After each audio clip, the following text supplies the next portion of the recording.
diesel.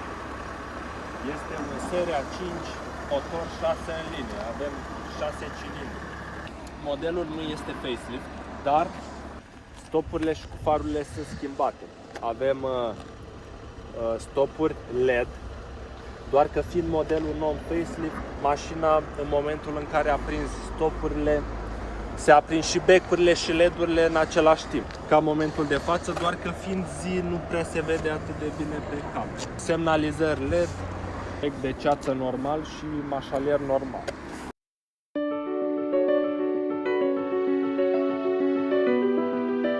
Ce îmi place mult este că mai avem și 4 LED-uri pe laterala stopului. Gențile sunt originale de la BMW, o să trebuiască retușate. Îmi place foarte mult și antena asta, stil Rekit. Avem farurile cu Angel Eyes, far pe halogen cu lupă, semnalizare normală pe bec, dar avem banda asta LED care este super faină pe față, cu poziții de America. Fază lungă normală, pe halogen și dă foarte bine. Chiar dacă bara are spălătoare de faruri, e doar bara cu spălătoare de faruri, căscusă de form. Și ce mai avem? Avem și proiectoare de ceas. Și senzor de parcare în față-spate. 2 evacuări super faine, se văd foarte bine evacuările aici. Ar fi fain să-i facem o finală cu 4 evacuări. Ai văzut că sunt curate, da? Evacuări curate de diesel frumos, dacă vă uitați acolo. DPF activ. Cu DPF activ. Cum am zis, seria 5, 2.5 diesel. 177 de cai.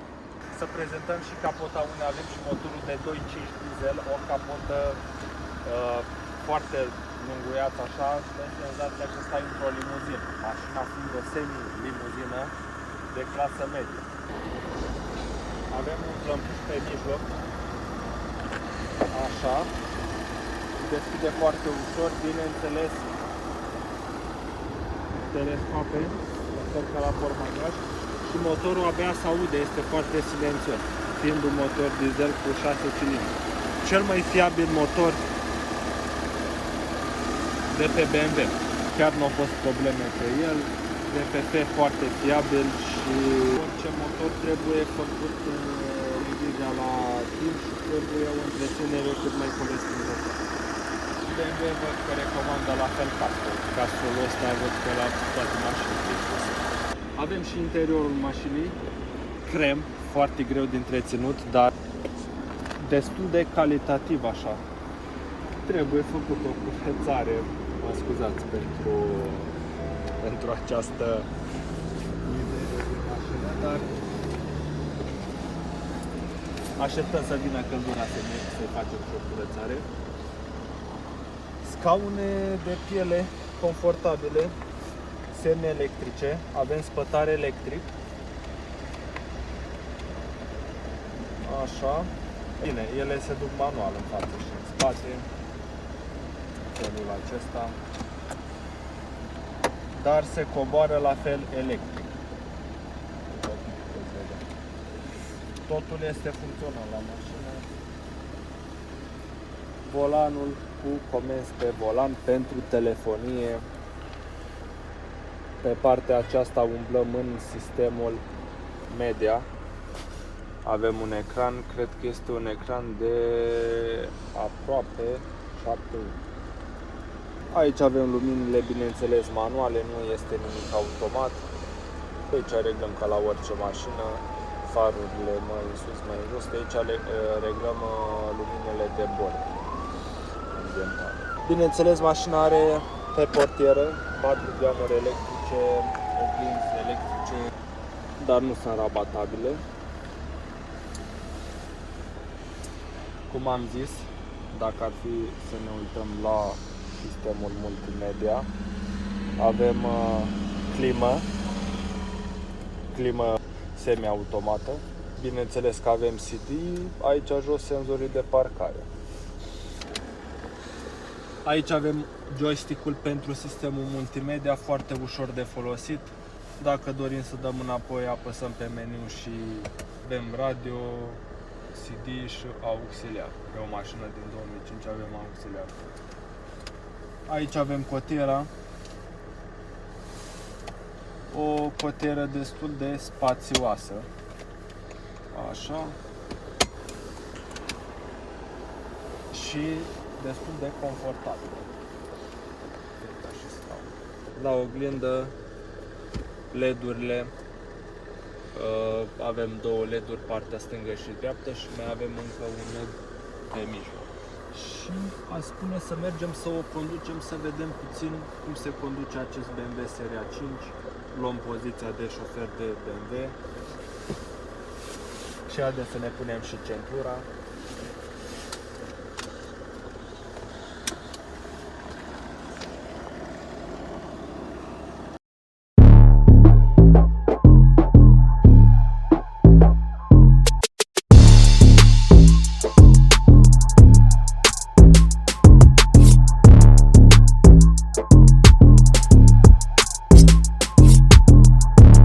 La bordul BMW-ului, mașina pleacă foarte brusc cu acest ambreiaj.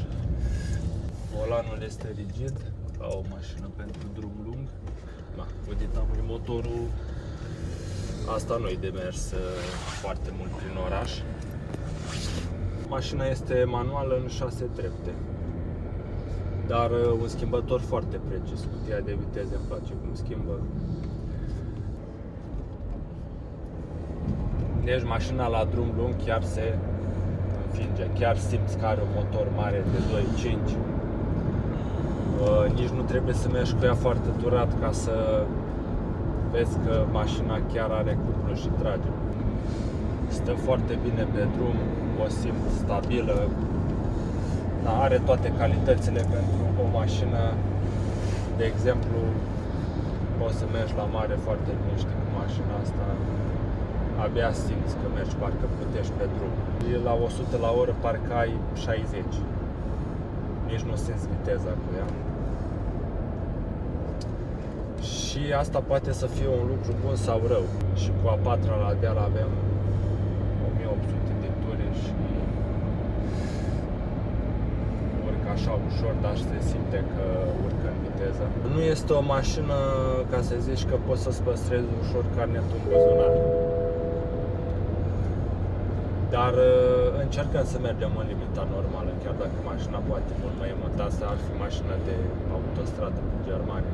Mașina este foarte silențioasă la interior. De exemplu, cu 2000 până în 3000 de ture abia auzi motorul. Fiind și motorul în 6 cilindri, cred că asta o ajută foarte mult. Nu este ca acel motor în 3 cilindri care e destul de gălăgios.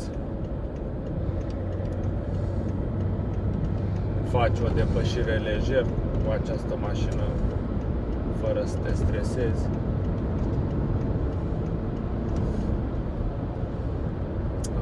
Dar se simte când calci piciorul, crește și consumul instant, dar se simte că mașina se duce și că are putere, adică la acest motor foarte mare și fiabil chiar trebuia să se simtă așa. Desigur că costurile de întreținere la această mașină nu sunt foarte mici. Adică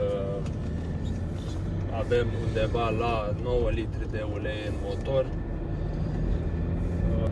Bineînțeles că dacă vrei să iei filtre destul de bune, eu zic că te duci în 800 de lei garantat. Cred că și mai mult, e în funcție de ce ulei iei și ce filtre iei, ce fel de calitate. Plus manoperă dacă te mai duci într-un service.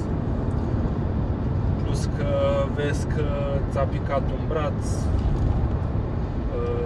trebuie să mai schimbi și discuri și plăcuțe, consumabilele nu sunt chiar atât de ieftine. Dar având în vedere confortul pe care ți-l oferă această mașină, eu zic că merită.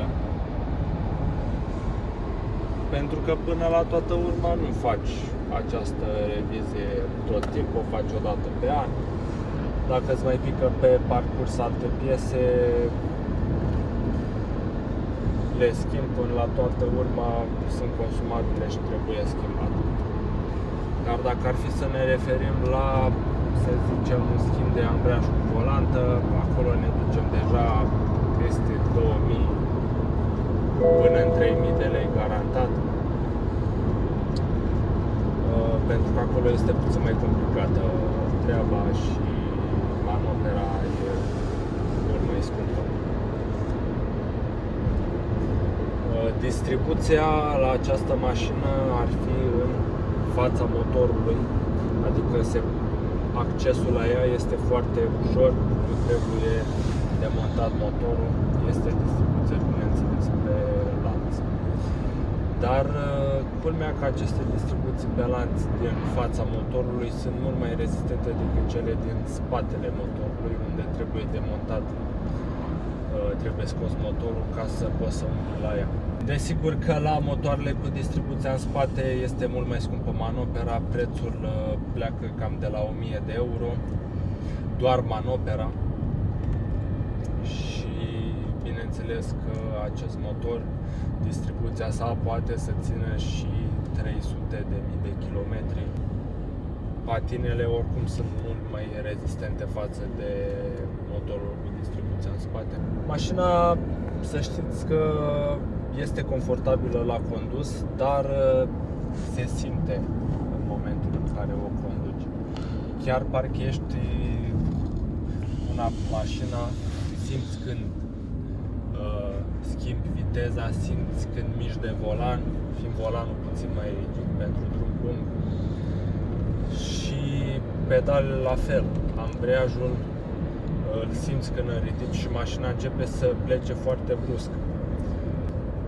Mașina nu frânează foarte brusc, dar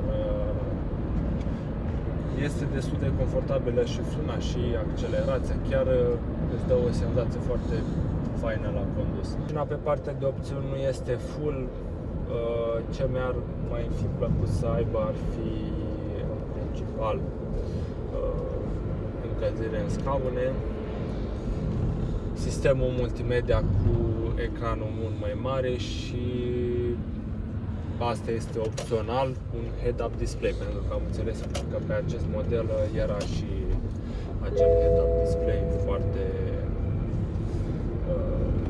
fain, să nu te mai uiți în bord, te uiți direct pe parbriză. Cutia automată, dacă avea, era mult mai ok, dar așa pe mine nu mă încurcă, având în vedere că conduc în fiecare zi manuala. Îmi place și manuala, chiar dacă învârți aici tot timpul, e destul de ok. Putem vedea și pe partea de ștergătoare brațul ăla, ca să se ducă ștergătorul mai sus, mult mai sus decât trebuie. E foarte mișto și brațul ăla la mașină, n-am văzut la foarte multe mașini brațul ăla așa.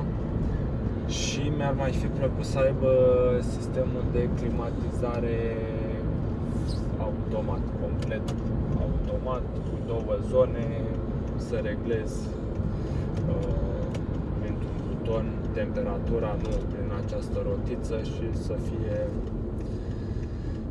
și pe spate. Spre final mi-am făcut o părere bună despre acest BMW. Dacă v-a plăcut, nu uitați să apăsați pe butonul de like, să dați un share, să vadă și prietenii voștri, să vă abonați dacă încă nu ați făcut-o. Și noi ne vom revedea data viitoare cu altă mașină la prezentare.